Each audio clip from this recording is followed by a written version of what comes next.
téléspectateur yu ITV di leen nuyu di leen ziar am mbégte dellu si fi tey jii ñu am mbégte dalal Ibrahima Fall nekk secrétaire général de l'association des gérants de stations-service du Sénégal lu ñu fas yéene waxtaane tey si seen émission kennu askan wi mooy li nga xamante ni moom nañu nemmeeku saa yu manifestation amee ay ndaw yu bëre di song ay station service di ko saccagé naka noonu aussi di ko piller di jël alal bi fa nekk mu nekk ay destruction yi nga xamante ni yu doy waar la te moo tax association bi jug tembe di indi ay leeral tamit di sàkku si autorité yi nga xamante ni ñoo fi nekk ñu sàmm seen kaaraange naka noonu aussi ñuy wax manifestant yi que ni ay doomu Sénégal ñoo nekk di si daan seen doole te xaalis boobule fii lay nekk te ñoom ñoo si investir moo tax jamono ji ay jafe-jafe yu takkarnaase nañ nekk moo tax seen secrétaire général di Ibrahima Fall ñu invité que mu indi si ay leeral man lay dalal jàmm ci plateau kennu askan wi fii si ITV monsieur Fall.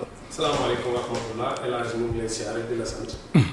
di la gërëm ci maanaam taxawaay bi. woo bi nga ñu woo fii pour que ñu mën a leeral Sénégalais yi jafe-jafe yi nga xamante ne ñun gérant de station service yi ñu ngi koy dund. très bien mbokk téléspectateurs yi ngeen ñuy suivre en direct si Canal Plus 217 TNT 15 Eutelsat TV d'Orange tey jii kennu askan wi di ñëw tamit si li nga xamante ni moom moo xew si jamono ji tembe gisoon nañ ko fii ci mars 2021 station yi nga xamante ni saccagé na leen ko ñoom ñu doon xaar li nga xamante ni mooy ndimbal bi nga xamante ni ñoom ñu ngi ko doon xaar si autorités yi mais mbir mi yemmeegul ba léegi loolu yëpp Ibrahima Fall dina si indi ay leeral si bile émission alors Ibrahima Fall démb da ngeen doon jano ak taskatu xibaar yi di naqarlu encore une fois li nga xamante ni mooy ñu bëri teg nañ seen bët saa yu manifestation amee ñu bëri dañuy songu station d'essence yi station service yi te su weesoo sax li nga xamante ni moom moo di péage bu fay am ak yàqu-yàqu yi am na yeneen danger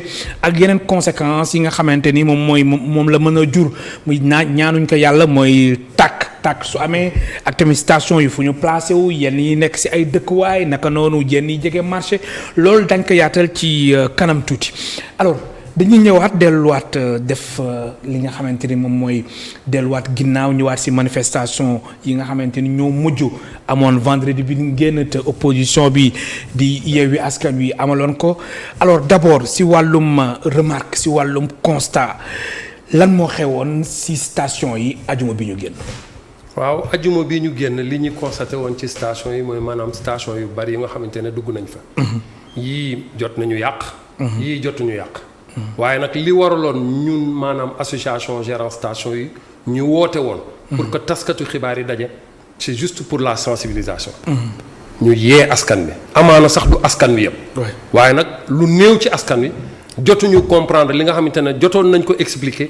ci 2020 bi li ñu génn ci 2021 mooy mars 2021 li nga xamante ne jànkoontal nañ ko. te askan wi yëpp tegoon ci seen bët. ñu jàppoon nañ ñëpp dugg ñu ci seen i nopp. waaye amaana am na ci ñoo xamante ne des na ñu mu duggul seen nopp ñu jotoon woon nag taskatu xibaar yi pour échanger ak ñoom waxtaan ak ñoom.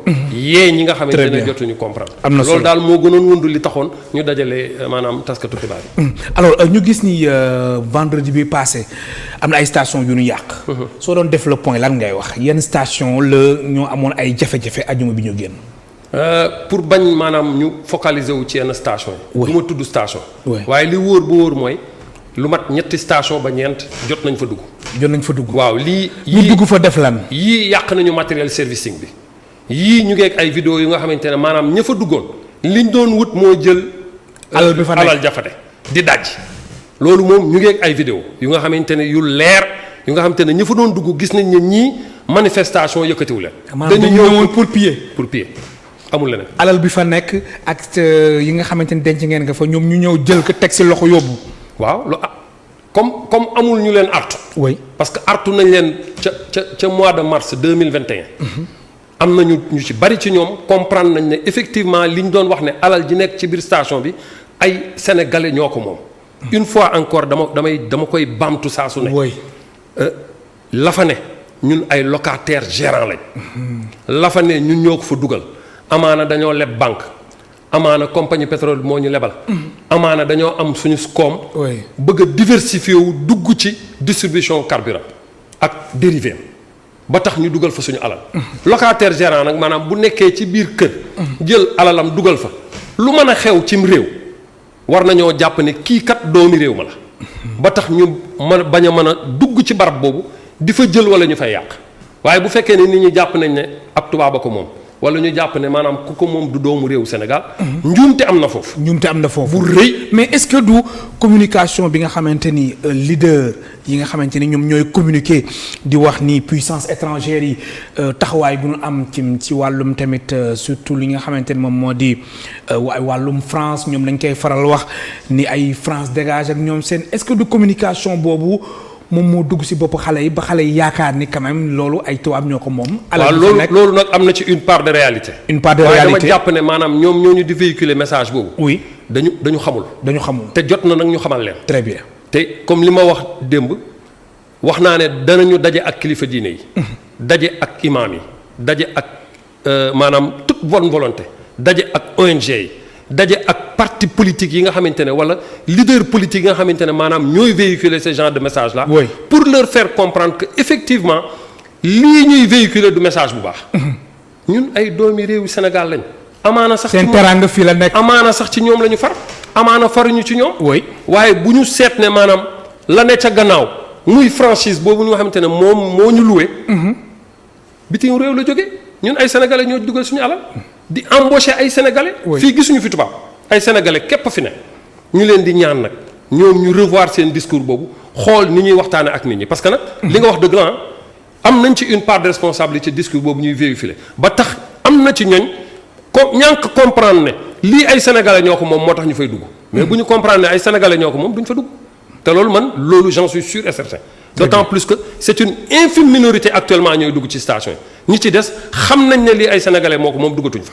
alors léegi da nga wax gu am solo nga ni yéen am ngeen ay vidéo ci seen vidéo de surveillance yi Ibrahima Fall ngeen gis ñoo nga xamante ni dañ ñëw saccage taxu leen jug maanaam dañ ñëwoon daal ngir profité ci alal bi fa nekk ngir yóbbu ko maanaam lu ñuy wax tamit maanaam daal. am bu yomb daal ñëw gis fa xaalis rek sàcc def cambriolage alors ñooñu vidéo boobu anamu est-ce que saisir ngeen li nga xamante ni moom moo di autorité compétente yi su ma ko waxee moom mooy police judiciaire. waaw xam nga mbir dafay am fu muy toll. maanaam dalal ko dafay gën. dalal ko dafay gën dalal ko da koy gën. dañu maanaam daaw ba loolu di njëkk am. jotoon nañu artu wax ren amaana jot nañu yàq. waaye pillage bi àggul fi nga xamante ne àggoon na fa daaw àggagu fa boobu ñu duggoon ci barab yi nga xamante ne mooy média yi. artu nit ñi pour xamal leen ne attention kat faites attention boo leen duggatee ci barab yooyu lu leen ci fekk ngeen xam ne yéen a ko provoqué. d'autant plus que nag on a tous le droit de manifester ku ci nekk am nga sañ-sañu dox ñaxtu. waaye nag sañ-sañ boobu nga am ci dox ñaxtu war la mun a jox sañ-sañu ngay yàq alali jàmm. te nag ku ne xam na ne xarala yi ñu. am ci jamono yu ñu toll mën naa permettre ku ne mu identifier ku ne. même bu fekkee ne da nga kagulew. oui nit ñi nañ def attention. looloo tax ñu ne pour le moment on va vers la sensibilisation. que population bi comprendre ne lii ay alali doomi réew mi ñoo ko moom. ñu xam ne kat am nañu possibilité porter plainte ci képp ku dugg ci barab yooyu wala képp ku nga xamante ne yaa ngi inciter nit ñi ñu dugg ci barab yooyu. ñu xamal leen ko ba ñu xam ko. très bien bu ëllëgee nag. maanaam kenn du wax ne lii waxuñu ko woon parce que nag wolof dafa muy wax xodd ko balaa ngaa lakkale. ñoom nañu xoddi ko balaa ñoo lakkale. ñun ay doomi réew Sénégal lañu wutuñu luy taal réew mi wutuñu luy xam. dañuy sensibiliser pour que nit ñi comprendre suñu comprendre fa lilaay alhamdi jàmm na ñooy. ku nee na dox waaye nag na bàyyi alal jàmm. alal jàmm su dul loolu danañu dem ci yoon ak ku dugg ci suñu barab yooyu di ko yàq dañ la yóbbu ci yoon. am na solo alors seen barab yooyu ñi nga xamante ni yàq nañ ko muy station service yi fi nekk ngeen identifier 3 ba 4 nga xamante ni amoon na ay yàqu-yàqu vendredi bi ñu génn le 17 juin ci wàllum préjudice li nga xamante ni mooy manquement ay manque à gagner bi lan la exactement ajuma bi ñu génn. fi mu toll seen liggéey taxoon na suuf de. fi mu toll ñu ngi koy xayma. yéen a ngi koy xayma. waaw fi mu mais toll war ñu na ngi koy takku xayma war na takku. moo wax la ne maanaam. station bu taxaw. une journée rek li muy perte ci koom kenn xamul nu mu toll. estimation ñaata. maanaam xam nga nit ñi. oui xamuñu ne gérant station yi koom bi ngay gis ci loxo xale yi ñu yor ko. oui du koom bu ñu moom moo yëgal la ko tey nous on est rémunéré au litre. litre bu ne ñaari dërëm ñeenti 15 ak genn wàll lañ ci am xalaatal nag ñaata la ñu war a mun a jaay ba ñaari dërëm ak ñeenti 15 ak genn wàll nekk koom bu bari bu mën a fay courant. fay ndox fay personnel bi fay charge en l'occurrence charge fixe. oui gis nga loolu nu mu toll su ñu nit ñi xañee loolu nag 10 000 15 000 wala 100 000 yi ñu war a mun a am par journée pour mën a supporter charge yooyu ça devient difficile pour nous. c'est extrêmement difficile. alors station bu liggéeyul journée estimation ñaata la ci wàllum koppar. mënuma ko estimer ci wàllu koppar d'autant plus que dafa am pàcc yu bari ci biir station. dafa am carburant am li ñuy wax bee maanaam fi ñuy raxasee vidanger fa am boutique. lu ci nekk ak recette bi nga xamante ne moom nga war a mun a indi mais comme ni ma ko expliqué tantôt rek su fekkee ne nit ñi defuñu de telle sorte que station yu mën a liggéey charge yi nga xamante ne gérants yi war nañ ko mën a supporter duñ ko mën a supporter te nag buñ ci ratee benn wala ñaari journée rek charge yooyu pour supporter ko mensuellement dafay difficile. dafay difficile énormément difficile. ma fàttali suñu mbokk téléspectateurs yi ñu ngi dalal tey seen émission Kennu Askan Wi Ibrahima Fall président de l'association des gérants de stations service du Sénégal ñuy waxtaanee lépp lu jëm ci wàllum taxawaayu ak nekkinu station service yi saa yu manifestation amee ak loraange gi nga xamante ni moom la ñuy dund saa su nekk alors Ibrahima Fall li nga xamante ni moom moo di wàllum emploi. gis nañ am na station yoo xamante ni amoon nañ ay jafe-jafe yu doy waar ci weeru mars ba ñenn ñi sax commencé woon nañ xàddi ba ñoom ñu tëj seen ay station xoole leneen am na aussi lu ñuy wax wàllum création d'emploi am na ñu fay daan seen doole di fa xëy ñooñu diggante mars 2021 ak saccage yu fi jotoon am ak vendredi bi ñu génn ci seen association ak ci seen kuréel boobule est-ce que am na ci ñi nga xamante ni déjà mbir mi metti na trop ba ñoom ñu ngi xooli leneen ak ñeneen ñi nga xamante ni aussi ñàkk nañ seen liggéey. déjà ci événement au mois de mars yooyu. daje woon nañu ak ministère yi nga xamante ne ñoo doon suñu ministère de tutelle. mu doon ministère de l'énergie ak ministère du commerce. ñu waxtaan ak ñoom waxtaan ak seen cabinet. waxoo ñu ne maanaam nañu constituer ay dossiers. ñu xool ba xam lan la ñu mën ca loola. ñu mën leen ndàmpaay jox leen. waxuñu sax départ bi waxi ndàmpaay mais lan lañ ci mën d'abord ñu dajale documents yooyu yëpp xamal leen ne effectivement ñun kat amul station buy liggéey te amoo assurance waaye nag assurance dafa am limite. limite bi mu am mooy maanaam du couvrir ay émeutes. te ñu jàppoon ne maanaam état ci boppam. su fekkee ne doomi réewam assuré noo ne te assurance mënul couvrir. loola nga xamante ne émétu ko indi ñu jàppoon ne état dana substituer wu à ça mais malheureusement ça n'a pas été le cas on a eu à constituer un dossier avec constat d'huissier et tout. dossier bu nga xamante ne àggoon na ci milliards et 100 millions. si wàllum préjudice. sans compter nag milliards ak 600 millions daanaka ak 100 millions. milliards ak 100 millions. ci wàllum préjudice. te sans compter nag travailleurs yi nga xamante ne maanaam ñu ngi woon ci biir station yi tolloon ci 454 personnes. yu nga xamante ne ñàkkoon nañ seen liggéey. ndax événement wu mars 2021 te nag ñooñu ay sénégalais lañ ay pères de famille. yu nga xamante ne ñàkk nañ seen liggéey te am na ci ñooñ ba tey jii may wax ak yow reprendre ñu. ba léegi amuñu liggéey. fu ñu jëm ñu ci bari ci gérants yi dañ leen di perfuser soit banque la ñu amal affaire mu leen di perfuser soit compagnie pétrolière bi moo leen di perfuser pour que ñu mën a dem kooku nga xamante ne dañ koy perfuser nag. mënatul jël la mu daan jël. oui. il est obligé mu diminuer nombre de personnes yi mu daan jël. oui. te loolu li ko indi mooy événement au mois de mars yi ay nit yu dugg ci biir barab yooyu xooluñu ne nii ay doomu sénégalais ko moom saccagé ko pillé ko jël la fa ne dem c'est à la limite su ma koy wax sax j'ai mal au cœur. oui. parce que li tax man j'ai mal au cœur man xam naa ci ñooñ wallahi azim boo toogee ak ñoom sa xol bi dafay métti. parce que c'est des gens qui venaient de commencer. ñu jël lu mat 30-40 millions. investir ko ci loolu. pëng lépp xëy dem nga dellu fa nga jóge woon te nekk père de famille say doom war a jàngi école. nga war a fay courant bu dee locataire nga quelque part bailleur bi da lay taxaw pour nga fay ko. war a jënd dund mais nañu seet ci ñooñu ñu xam ne ñii ay sénégalais ñu comme ñoom. ñu xool ne ñii. dañuy daan seen doole. defuñu dara lu dul daan seen doole. effectivement ñun on défend personne. oui. mais on défend notre fonds de commerce. effectivement fonds de commerce boobu ay sénégalais ñoo ko moom. loolu faut que manifestants yi comprendre loolu quand même suñu duggee ci seen bopp ne ay sénégalais ñoo ko moom rek. loolu vraiment dana nekk lu nga xamante ne dana gën pour askan wi yëpp. parce que nag am na ci loolu xëy na nit ñi duñ ci àgg mais man danaa ci àgg. muy lan sama sëriñ barab yooyu la fa ne day tàkk.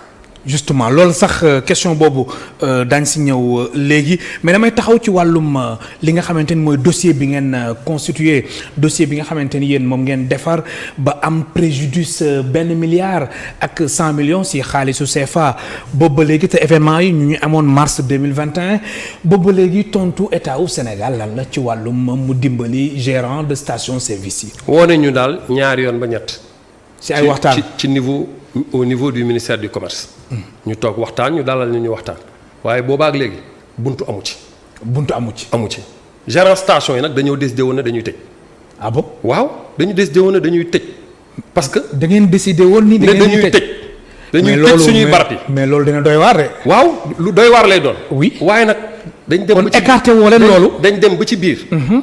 ñu xam ne tëj bi maanaam du solution et lu tax ma ne la du solution mooy. oui on va porter préjudice à nos propres clients. des gens yoo xam te ne dañuy ñëw ci suñu barab yooyu ñun service de proximité la ñu yor nit ñi dañ koy fàtte. ce service de proximité là on a le devoir de l'assurer et ce devoir de l'assurer ak patriotisme bi ne ci ñun. moo tax tëjuñu parce que nag bu ñu tëjee yokk ci xar mi karaw. te xar mi bëgguñu cee yokk karaw dañoo bëgg maanaam mbooleem barab bu nga xam te ne dafa dépendre ci suñu njaay moom nga mën a continuer di dox mbooleem ku nga xam te ne da ngay xëy jëm ci sa barabu liggéeyukaay nga mën a dem mbooleem ku xëy bëgg a jàngi mën a jàngi mais suñu xëyoon taxaw maar day taali réew mi lu bari dana sooxe. conséquences yu doy te waar sincèrement loolu dana doon cas de conscience ci ñun ñi nga xamante ne nous nourrissons le patriotisme. oui il faut être patriote et patriotisme nag àgg na ci ñii ñu janool xam ne lii suñu alal la ñu bañ ko yàq. xam ne lii yàlla mooy defar doomu aadama. oui te gis nga li muy def doomu aadama. te mooy séddale. ala kulli xalin loolu rek mooy am. effectivement. nit ki dana juddoondoo ak nit ci benn biir. ngeen nekk ay seex. bokk ndey ak baay. te du tee moom mu ëpp la wërsëg. dëgg la de. loolu fi lañ ko fekk. baaraam yi tolloo la. moom koy ku ko xool si juróom baaraam yi doo sonn ndax amul benn bu si tolloog sa morom. nit ñi way seen ak jaamu yàlla nañ koy wéer ci loola. maanaam di xam ne yàllaa bind te tolloolewul. effectivement. et que ñuy bàyyi xel seen nawle. parce que jaamu yàlla nag mu ngi commencer d'abord ci yow nga xam sa yow sa àq ak sa yelleef waaye nga sàmm àq ak yelleefu doomu aadama. très bien am na solo ma fàttali suñu mbokk téléspectateurs yi ñu ngi dalal Ibrahima Fall secrétaire général de l'association des gérants de stations-service du Sénégal alors ginnaaw ba leen gouvernement bi wala ñaari ministère dalalee benn yoon ba ñaari yoon mais boobu ba léegi lan lañ leen wax est-ce que li ngeen doon xaar ñoom ñu ngi si wala lan. France. dara dossier bi fan la toll. fenn. ak si seen 1 milliard 100 millions yi nga xamante ni moom ngeen subir comme préjudice amul fenn fu dossier bi. ma ne France fenn fa mu newoon fa la ne. man de leer na ma ne. tiroir yañ ko defoon jógewu fa. déedéet. waaw man loolu leer na ma moom. tiroir yi ñu ko defoon jógewu fa lañ fa tiroir yi lañ ko defoon da nga bëggoon ne nañ ko fàtte nekk ñu ngi si leneen. xam nga parfois. dafa am li ñuy wax effet de kii. xaw ma nan laa ko mën a waxee ci wolof. maanaam lu teew lu ne këtt na jonn. nga xamante ne maanaam dañ naan lii kat dane këtt na jonn ñii xaaral ñu dalal leen pour apaiser leen man jàpp naa ne maanaam pikiir bu ñu doon def la rek pour ñu dal waaye jubluwuñ ci woon ne ñun bu ñu leen indilee documents yi ñu saytu ko xool ne lii kat lu am la ñu rembourser leen man xam naa ne jubluwuñ ci woon loolu. déedéet buñ ko ci jublu woon boobaak léegi woo nañ ñu. wala ñu seet nuñ def ak ñun. parce que nag boobaak léegi waxuñu ñu dara ñu ngi toog na cel ñenn ñi bàyyi nañ ñenn ñi toog nañ. te yéen relancé ngeen wala. du benn yoon du ñaar yoon. amoo leen benn réponse benn suite favorable. dara yuuxu nañu fi ñu war a yuuxoo def li ñu war a def waaye boobaak léegi dara maa ko wax dara lañ deful. amul dara lu si am. dara. mu nekk lu doy waar alors Ibrahima Fall ñu gis ni station service yi fu ñu nekkee ci wàllum réglementation loolu naa si ñëw ci kanam tuuti mais gis nañ station service yi dañu nekk si ay dëkkuwaay station service yi ñeneen ñi ñu ngi si koñ ñu ngi si xàll yoon yi tali yi ñenn ñi aussi yenn station yi jege marché loolu mu nekk ay li nga xamante ni ñaanuñ ko yàlla ay manifestants yi nga xamante ni dañuy songu station yi war nañ am conscience wala ñu conscience yi conséquences yi nga xamante ni tàkk-tàkk loolu mën na ko jur ci wàllum sensibilisation loolu soo si mënee ñëwaat dina am solo trop. loolu bokk na ci li may baamtu saa su ne. maanaam di ko baamtu parce que ay du yam ci bopp borom. oui te comme li ma wax ca njëlbeen xoddi ko balaa ngaa lakkale. barab yooyu nga wax noonu ay station service lañu effectivement le hasard a fait que beaucoup parmi ces stations là dañ nekk ci ay quartiers. beaucoup parmi ces stations là dañ nekk ci ay marchés. yàlla tereti ko nit ñi dugg fa taal. mën naa taalaale kër yi wala mu taal marché yi. te waaw. mën na àgg ba foofu. waaw la fa ne ci carburant dañ koo xam ña fay liggéey ñun tàggat lañ ña fay liggéey yépp oui ñu tàggat lañu. ci saytu produits yooyu nga xamante ne c'est des produits inflammables ba tax ñu xam nan la ñuy def ba moytu mu tàkk xam nan la ñuy def bu tàkkee nan la ñuy def ba fay ko maanaam station yi dafa nekk barab bu nga xamante ne nit ñi dañuy dugg ko génn jàpp ne lu banal la du lu banal. c'est une structure bien organisée. très bien te ay professionnels. ñoo fay liggéey. très bien ñuy ñaan yàlla nag ñi nga xamante ne maanaam ñooy manifester ñu bàyyi barab yooyu nga xamante ne jëyi mën na faa jóge parce que bu fa amee kat jàpp naa ne ñu bari. catastrophe lay doon. moom kay ce sera un précédent au Sénégal. loolu moom maa la ko wax nit ñi dañ jàpp ne barab yooyu tàkk la du nu leen lañ fay def. ñu bàyyi ci seen xel. xam ne waruñu fa dugg ba pare nag buñ tooñ dëkkandoo yi buñ tooñ ñu ne ci marché yi. buñu tooñ ñu ne ci tali bi. parce que nag nit kuy dox yi soxlaam doonul dara ci manifestation amaana sax loolu bu tàkkee mën na ko jotaale ñu xañ ko njabootam xañ ko liggéeyam xañ ko leneen. te loolu nekk na lu nga xamante ne lu ñu mën a wunoo moytu la dox fi lañ ko fekk fi lañ koy bàyyi ñaxtu ala kulli xaal du fi jóg même sa biir kër ñaxtu dana fa am. waaye nag nañ ko teg ci yoon ñu joxante cër. respectante ba ku ci nekk la nga war a def nga def ko. soo ko defee rek jàmm ne ñooy ku ne wax li la naqari ñu xool nan lañ koy faje parce que nag aw askan lañu kenn mënta dem bàyyi moromam soo gisee ñun ni suñu dëkk yi tëddoo nga xamante ne maanaam séeréer bi day kalak tukulóor bi. tukulóor bi kalak joolaa bi ki sant jaañ kalak ki sant faal. ki sant faal kalak ki sant ndóoy gis nga noonu muy demee noonu loolu mooy defar dëkk mooy def jàmm jooju nag buñ ko fi jëlee abadan daay man nañu fexe mu sax.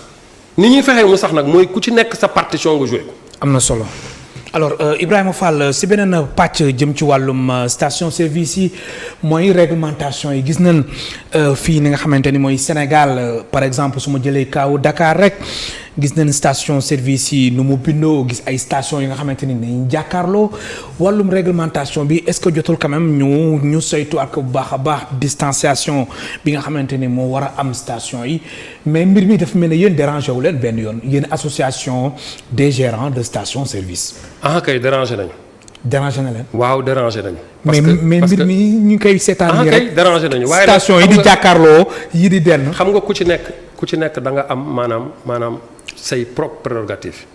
daf ci am réglementation moo xamante ne état moo yor prérogative yooyu.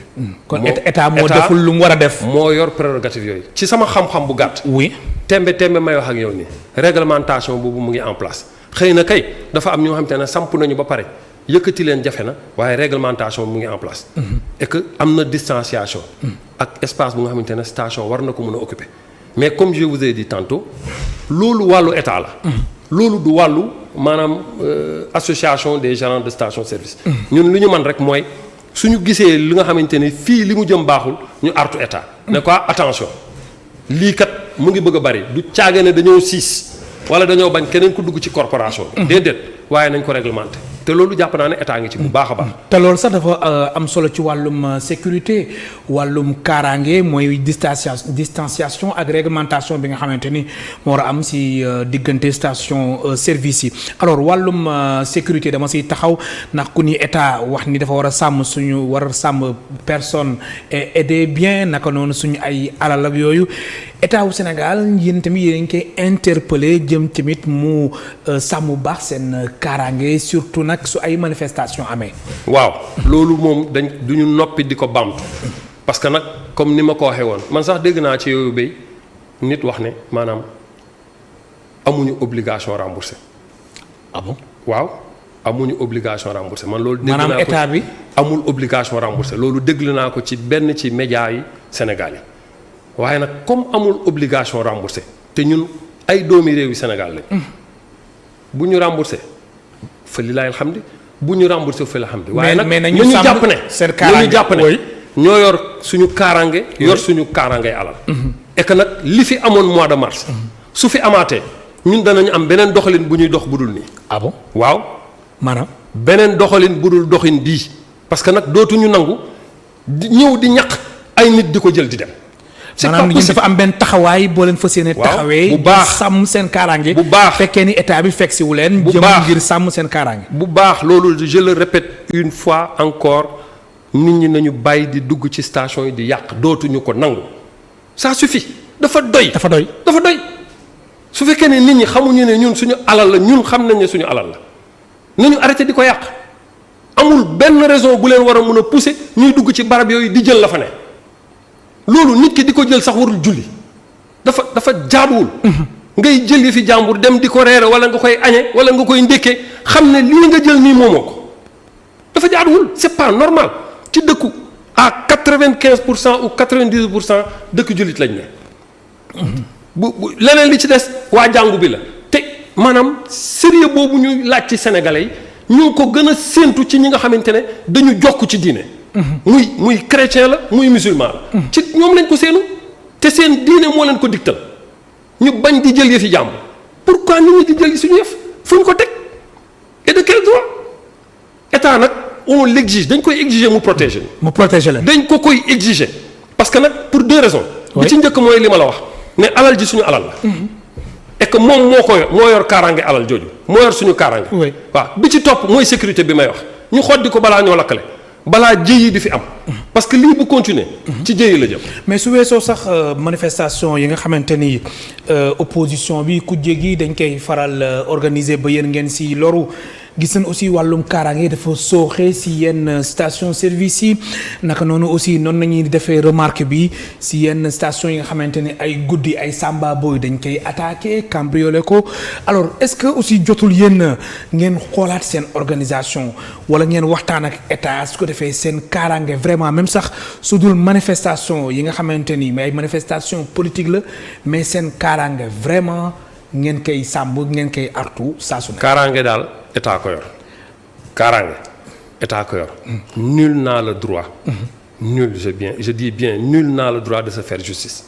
loolu mais xam nga. état ko yor xam nga état moo yor kaaraange mais quand même am ngeen ay gardiens. ah waaw bu baax a baax. mais moo tax est-ce que jotul ngeen renforcer seen sécurité. gardien yi dafa am fu mu yem. oui parce que dafa am lu nga xamante ne maanaam ñun duñ leen ko digtal te loolu. du lu ñuy wax ci télé wala lu ñuy wax ci rajo. oui moom am na fu ay sañ-sañam yam. fa sañ-sañam yi yam fa lay yam. la ca des nag état koy jël te état moo ko man ñun mënuñu ko suñu waxee ne mën nañ ko waxuñu dëgg li ñu man rek mooy jumtuwaayu xarale yi nga xamante ne moom la ñu. internet ay vidéo yooyu ñu mettre ko en place. ba nga xamante ne képp ku fa dugg danañ la mën a identifier xam yaay kan ak lan nga fa doon def. la ca des nag ñu bàyyi ko ci loxo yoon parce que yoon nag mu am sañ-sañ boobu ñun amuñu ko. très bien alors ñeenti station service yi nga xamante ni saccagé na leen ajuma bi ñu génn ci manifestation bu Yewwi Askan Wi yooyu les stations diggante vendredi tey la talaata reprendre nañ wala am na ci. ay defaraat yu ñu ci nekk wala. am na ciy reprendre de façon partielle. de façon partielle. parce que yan yàqu-yàqu exactement. parce que nag nañu subir ñoom. ñoom déjà seeni pompe déjà dañ ko toj. seen pompe waaw yii ñu daaneel leen te am na ci loo xamante ne comme bi ñuy gis nii suñu réalisateur bii di Ndiaga Seck wañ ñu ko pompe yi lañ daaneel pompe yi lañ daaneel way te lii c'est des normes il va falloir que waa ñu tegaat ko nañ ko war a tege te lii sax waaw ma bàyyi la nga àggale waaw pour que dara bañ cee am bu ëllëgee kon lii sax mën na am ay conséquences ay baax danger yu doy waar kii li mu def nii xam nga ne li mu def nii sëgg ci pompe bi nii te xamul lii lan la rafetul jekkul ba pare lu ne mun na ko cee fekk. lii nii. waaw maanaam sax mbir mi mën na exposer ci kaw. lu ne mun na ko cee fekk étincelle moom xamoo fu muy jóge oui te vapeur moom lu la waaye mun a wax lu ne vapeur moom mooy jëli étincelle bi. étincelle bi fekk si wu ko de vapeur bi mooy fekk étincelle bi fa mu ne. indi ko ci mbànd mi. waaw. nit ñi il faut ñu comprendre ne maanaam yii ay danger la yu ñu war a mun a moyu. amul njariñ station yi bu pour aar seen bopp. mën nañoo tëj mais buñ tëjee doy na. nit ñi xam ne kii kat tëj na liggéeyul ñu jàll dem def seen manifestation dem seen yoon. waaye di dugg ci barab yi di toj di yàq. mais alors njëriñ la station yu ñu jot a yàq dañ fa fekk liggéeykat yi ndax am na ñoo xamante ni gaañ nañ leen wala avant ñuy ñëw yéen fekk na ngeen tëj. fekk na ñu jël suñuy disposition déjà. parce que nag comme li may wax mais quelques filières dañ ko dajji wala la ñu dugg ci biir. waaw dañuy dajji. dañuy dajji. bu ñuy dugg dañuy dajji defuñu leneen lu dul dajji. te yéen sécuriser woo ngeen station yooyu. oui mais nag loo ci man mbooloo mu ñëw di dajji. kan mooy taxaw seen kanam naa leen doo leen dajji ku dul maanaam ñi nga xamante ne ñoom la ñu jox la violence légitime muy force de l'ordre yi ñoom dong ñoo leen mën a wax bu leen dugg mais ñun amuñu sañ-sañ bi buñ ko defoon tey maanaam leneen lay indi lu nga xamante ne ñaan ñu ko yàlla mais du baax ci réew mi. alors léegi yaa ngi doon wax ni que ni ñett ba ñeent station yooyu la am na ñu si reprendre li nga xamante ni mooy nànk-nànk ci wàllum reprendre seen service am na si ñoo xamante ni station yoo xamante ni ba léegi reprendre guñu. waaw am na ci yoo xamante ne reprise partielle la. reprise partielle boobu ma lay wax noonu. service de proximité bi nga xamante ne moom la station service di assuré. moo tax dañuy gaawantu reprendre partiellement pour bañ a lor. ñooñu nga xamante ne service de proximité bi ñoom lay jariñ waaye su dul woon loolu dañuy tëj ba lépp noppi waaye nag am na ci ñoñ yow mënoo dëkk ci sama wet nekk sama client di fa dugg saa su ne. am say habitude ma lay tëjal pour 1 2 3 ou 4 jours ngay obligé di wër li nga xamante ne moo nga doon am. ci man nga koy wëri feneen. day métti ci yow léegi nag service de proximité moo xamante ne dama am obligation assuré ko moo tax saa yàqu-yàqu amee. damay gaawantu jéem a teg lu nga xamante ne yow dina la permettre nga am le minimum loolu moo tax ñuy defar station yi waaye du leneen. alors fonds yi nga xamante ni ñoo nekk ci station yi encore une fois du ay entreprise étrangère ñoom ñoo ko moom alors wàllum sensibilisation bi ba fan ngeen fas yéene àgg ndax lu xewoon mars 2021 sensibiliser ngeen mais dafa mel na am na ci ñoo xamante ni dañu tëxlu déglu ñu moo tax ñoom ci manifestation yu amoon vendredi ñu génnaat di leen attaquer. wàllum sensibilisation bi dafa des ci seen wàllum communication bi lan moo xew ba saa su nekk da ngeen di waxaat ak danger ak conséquences yi nga xamante ni loolu la mën a jur mais teewul manifestants yi am na si ñoo xamante ni ba léegi dégguñu. waaw man jàpp naa ne nag suñu sensibilisation bi xëy na moo des. seen sensibilisation waaw man jàpp naa ne loolu la. parce que nag comme ni ma ko waxee c'est une infime minorité de la population qui le fait actuellement. ñu ci bari ci ñoom. xam nañ ne fii danger am na fi. xam nañ ne alali ay doomi Sénégal la fi ne. ba laalatuñ ko waaye nag am na ci ñoo xamante ne maanaam li ñuy wax tête brûlée. ci ñooñu lañ bokk. duñu dégg. maanaam dañuy tëxlu daal. maanaam daal seen nopp yi loo si dugal moom. du waaw ba tax na ñun dañoo maanaam. jëloon beneen façon doxalin bi ñu jël mooy mbooleem chef religieux yi danañ dem ci ñoom toog waxtaan ak ñoom pour que ñoom ñi nga xamante ne ñoom la askan wi jege ñu mun leen sensibiliser ci loolu. mbooleem imaam yi nga xamante ne mën nañu toog ak ñoom waxtaan dañ leen dem seeti waxtaan ak ñoom mbooleem ONG yi nga xamante ne bu ñu waxee ñu dégg leen danañu dem toog ak ñoom waxtaan. ak parti politique leader parti politique yi nga xamante ne jàpp nañ ne bu ñu waxee ak ñoom danañu mën a sensibiliser seeni partisans ak seeni militants danañu dem toog waxtaan ak ñoom pour ñu xam ne ñun ay sénégalais lañ comme ñoom amaana ci ñoom la ñu far amaana faruñu ci ñoom parce que ku ci nekk tu as je sais pas le choix de prendre la voie que tu veux. mais nag ñu xam ne lii ay doomi sénégalais ñoo ko moom. et que ñu bàyyi ko fa bañ ko yàq. loolu daal vraiment luñ doon ñaan sénégalais yi comprendre ko. am na solo xam ne alali doomi Sénégal la une fois encore. très bien ay tubaab moomu ñu. alors déjà da ngeen planifier seen stratégie ngir lu ñuy wax faire face ndax yéen a ngi artu di wax tamit état bi mu jël ay dispositions am ngir mën a sàmm station yi alors est-ce que da ngeen bëgg wax ni que ni manifestation yi su amee policiers yi tasaaroo ci kër leader politique yi naka noonu ci yenn endroit yi yenn voies yi yenn rond-point yi. est-ce que da nga jàpp ni aussi dañu war a tamit tasaaroo ñëw ci station service yi. xam nga man li ci ëpp solo ci man du maanaam policiers yi taxaw ci station parce que station yi bari bari bu nga xamante ne wax dëgg yàlla mënuñoo fu ne ñu teg fa benn alkaati. yàlla moo ma tim. loolu xam naa ko waaye nag li ci ëpp solo mooy ñu waxtaan ak askan wi comprendre li ma la jot a expliquer ci danger. ak ci yëfi jàmbur ñu bàyyi ko fa. loolu bu ko nit ñi xasee comprendre nit ñi mën a manifester dox te du ñu yàqal kenn du station du boutique naar du borom table du kenn ñëpp maanaam ñëpp danañu nekk ci jàmm te du tee nit ñi la ñu bëgg a wax wala la tax ñuy dox pour ñaxti ko danañ ko mën a dox. très bien alors si seen vidéo yi nga xamante ni moom ngeen am te seen vidéo de surveillance yi caméra de surveillance yi génne est-ce que jàng ngeen ko bu baax xam ni am na si ñoo xamante ni vraiment duñu ay manifestants ay bandi ñoo xamante ni ay bandi carrément ñoom ñoo ñëw. waaw xam nga munoo wax ne jël alal bu fa nekk kii manifestant la wala kii du manifestant. waaye li wóor bu wóor mooy mais des fois ay manifestations su amee am na ñoo xamante dañ siy rax. li wóor bu wóor mooy ak càcc ngi ci. ak càcc. waaw ak càcc la ñu bëgg si profité. waaw ak càcc la moom parce que ñëw di dajji kër jàmbur. wala ngay dajji butiku jàmbur. loo fay def lu mu joteeg manifestation dara sooy dajji kay da ngaa bëgg jël li ngay jël yaa ko moom. moo ko nu ko wolof tudde ak càcc la ce n'est rien d'autre que du vol. et ñooñu koy def noonu comme li ma la wax sànq am nañu ay vidéo pour le moment dañuy dalal. parce que nag sotti ci taal bi ndox moo gën fuuf di ko xam. ñun on n'est pas là pour xam taal bi. da ngeen di dal dañu bëgg nit ñi dal. waaye nag nañ jàpp ne vidéo yi dañ koy archiver mbooleem ku dugg ci station yi danañ la identifier danañ dem porter plainte auprès du procureur mbooleem ku inciter ci nit ñi ñu dugg ci barab yooyu.